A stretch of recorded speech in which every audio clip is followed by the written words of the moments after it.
जय श्री कृष्णा। राधे राधे दोस्तों, आप सभी का दिन शुभ और मंगलमय हो। आप सभी पर भगवान विष्णु की कृपा सदा सर्वदा बनी रहे। आज की वीडियो में आप सुनेंगे बैसाख मास महात्म्य का अध्याय 8। पिछली वीडियो में आपने सुना था अध्याय 7। यदि आपने उन अध्यायों को नहीं सुना है तो आप लोग जाकर उन अध्यायों को सुन सकते हैं और भगवान विष्णु की कृपा को प्राप्त कर सकते हैं। माना जाता है कि बैसाख मास में जो भी भक्त श्रद्धा भाव से बैसाख मास महात्म्य की कथाओं को प्रतिदिन सुनते हैं, पढ़ते हैं अथवा दूसरों को सुनाते हैं तो उन पर भगवान विष्णु की कृपा सदा सर्वदा बनी रहती है।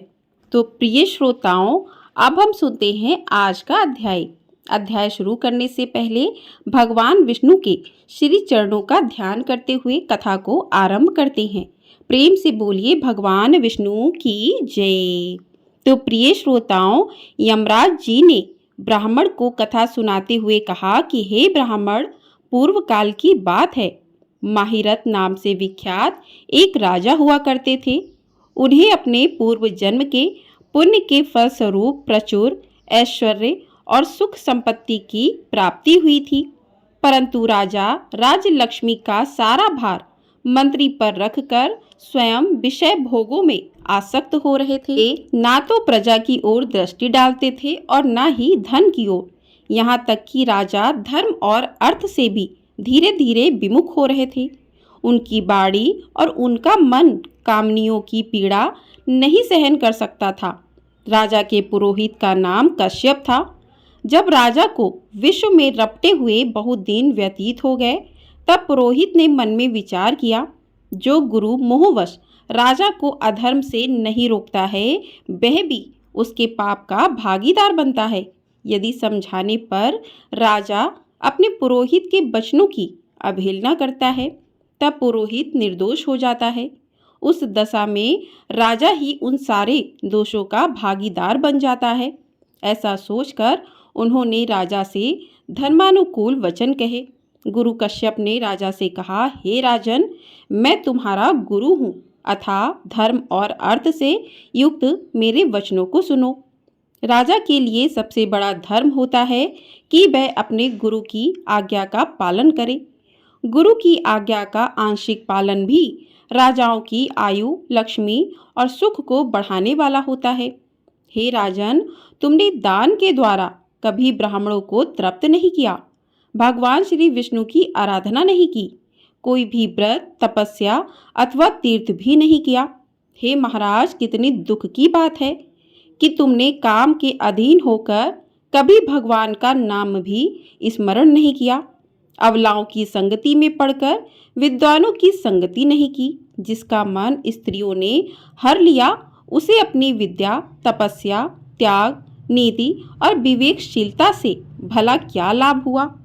एकमात्र धर्म सबसे महान और श्रेष्ठ होता है राजन, जो मृत्यु के बाद भी साथ जाता है। शरीर के उपयोग में आने वाली जितनी भी वस्तुएं हैं, वे सब तो नष्ट हो जाने वाली हैं।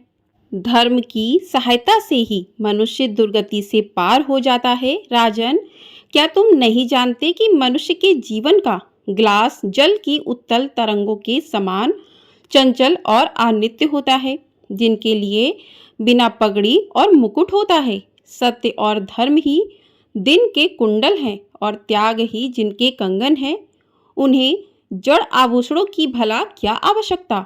मनुष्यों के निर्जीव शरीर को काटकर पृथ्वी पर फेंक दिया जाता है और उसके बंधु बांधव फिर कर चले जाते हैं। केवल धर्म ही है जो उसके पीछे पीछे साथ जाता है। सब कुछ जा रहा है, आयु भी प्रतिदिन क्षीण हो रही है और यह जीवन भी लुप्त हो रहा है। ऐसी अवस्था में राजन, फिर भी तुम क्यों मुकर भागते हो। स्त्री, पुत्र आदि, कुटुंब, शरीर तथा द्रव्य संग्रह, यह सब पराये हैं, अनित्य हैं, किंतु पुण्य और पाप अपने हैं। जब एक दिन सबको छोड़कर तुम्हें व्यवस्था पूर्वक जाना है, तो तुम अंत में फंसकर अपने घर में अनुष्ठान क्यों नहीं करते, अपने धर्म का पालन क्यों नहीं करते। हे राजन, मरने के बाद उस दुर्गम पथ पर अकेले कैसे जा सकोगे। जहाँ ना ठहरने के लिए स्थान है, ना खाने योग्य वस्तु है, ना पीने का पानी है, ना कोई खर्च और ना कोई राह बताने वाला गुरु है। यहाँ से प्रस्थान करने के बाद तुम्हारे पीछे कुछ भी नहीं जाएगा। केवल साथ जाएंगे तो पाप और पुण्य जो तुमने अपने जीवन में कमाए हैं, ये सब तुम्हारे पीछे पीछे ही जाएंगे। इसलिए हे राजन, तुम अब आलस्य छोड़कर वेदों और स्मृतियों में बताए कि देश और कुल के अनुरूप हितकारी कर्म का अनुष्ठान करो, राजधर्म का पालन करो, धर्म और सदाचार का सेवन करो।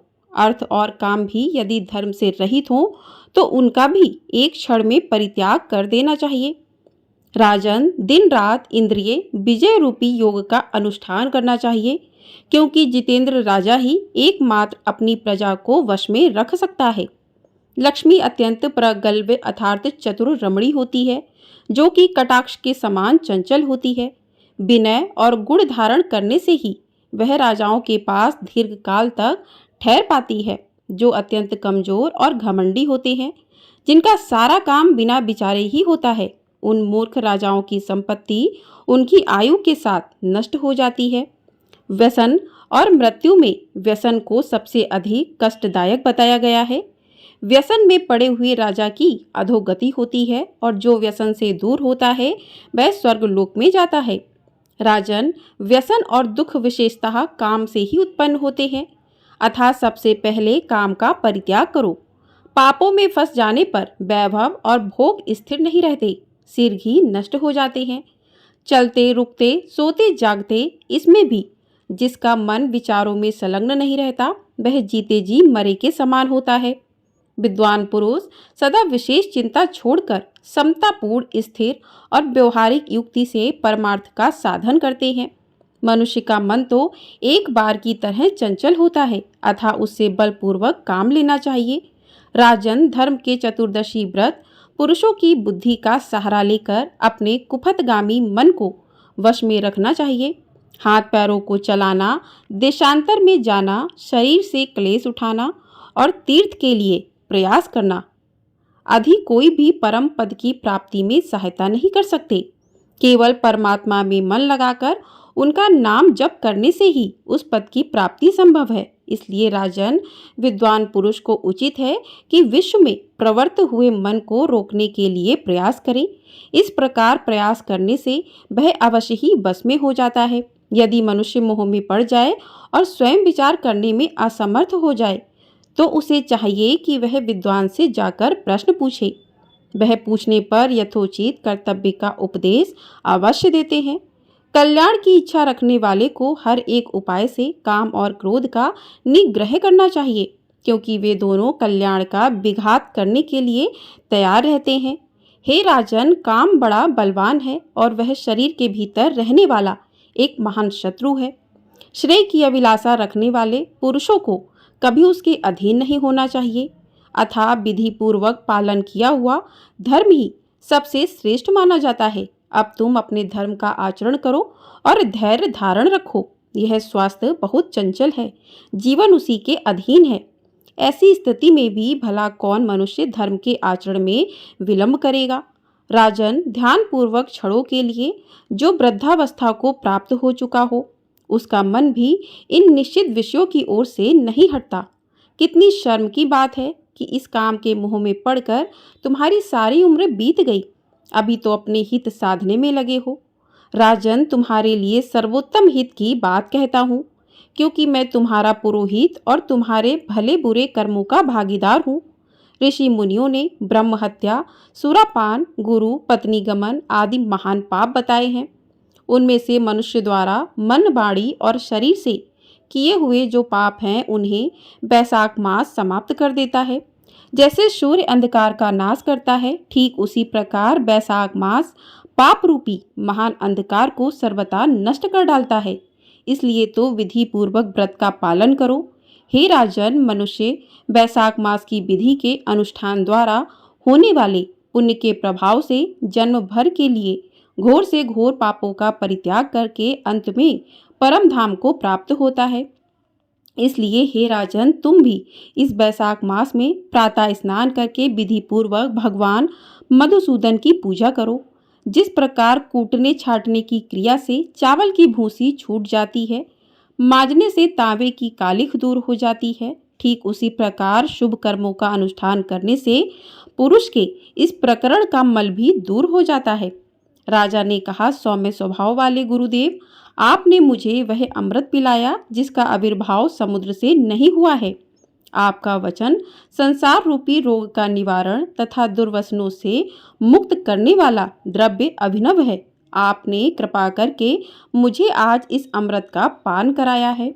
हे विप्रवर, सत्पुरुषों का समागम मनुष्यों को हर्ष प्रदान करने वाला है, उनके सभी पापों का नाश करने वाला और जरा मृत्यु का अपहरण करने वाली संजीवनी बूटी के समान है।